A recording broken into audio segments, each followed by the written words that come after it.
We are facing great challenges when it comes to achieving a healthy and sustainable future. And the world leaders, they have agreed to achieve the sustainability goals. But to achieve them, we have to work in many areas at the same time. And one crucial sector to work with is the food system. Food is the single largest contributor to the challenges we face. And 1/3 of all food produced is wasted. Yet, there are 800 million people that face hunger. At the same time, obesity is one of the biggest health risks in the world. In addition, food production of today contributes hugely to biodiversity loss and emits a large proportion of greenhouse gases. We will need to transform the entire food system. So, where do we start? Well, look at food in schools. Schools, they cook, they purchase, they serve a huge amount of food. And the eating habits of entire generations are partly forged at school. So school meals provides an opportunity to transform the system as a whole. We need to bring together key players and work together towards shared, bold, and engaging goals. And we need to work in a way that enables us to learn. We do this with the prototypes. So we want to start early and to get these younger kids curious about eating new food, perhaps unknown to them. For example, plant-based food. Yes, the whole build-up is trying to make them excited. Gott. Kul. As far as we see today, they are very curious and excited about it, so it's great. Jag tyckte också det var kul och spännande. Jag läste på ett mjölkpaket en gång och då sa det att man kunde vara miljöhjälte, så då ville jag bli det.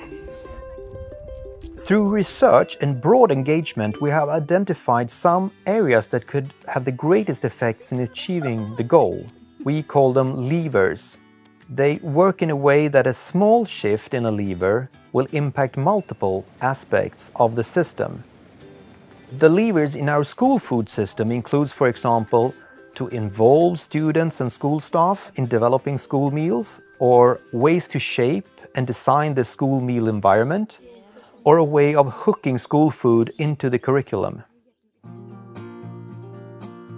We've started off with a school restaurant that was very pale, ordinary. Men det var ganska grått, väldigt vanligt. Alla gråa stolar, gråa bord. Det var en vanlig vardag och det var inte så jättekul.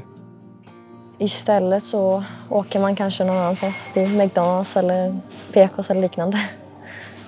And we wanted to make a change and involve the students, and that's been a really big part of this project. They had so many ideas, and ideas that we didn't think of. Eleverna själva så kommer med förslag i alla årskurser också. Jag tycker att det är mycket bättre här i matsalen just nu än vad det var förr.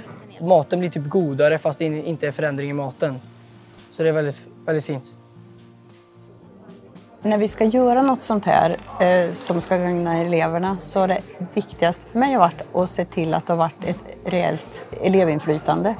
Och det känner ju jag att det verkligen har varit här.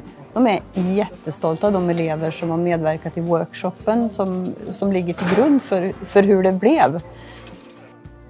We use a mission-oriented innovation approach to align these various aspects in a clear and compelling direction. And our mission is that every child in Sweden eats healthy, sustainable and tasty school food. So the work here from Vallentuna and Karlstad are only 2 out of 10 of the mission's prototypes. Each prototype is designed to target several levers, and since each lever affects multiple parts of the system, this can unlock a kind of ripple effect of interactions on a system level. And given the scale of the school food system, this begins to affect the broader food system behind it. Nu får man förändring på ett väldigt bra sätt. Och många fler matgäster har vi haft. Så det känns jätteroligt. So it's been an exciting progress, and we have still a lot to learn and change, but it happens so fast as well.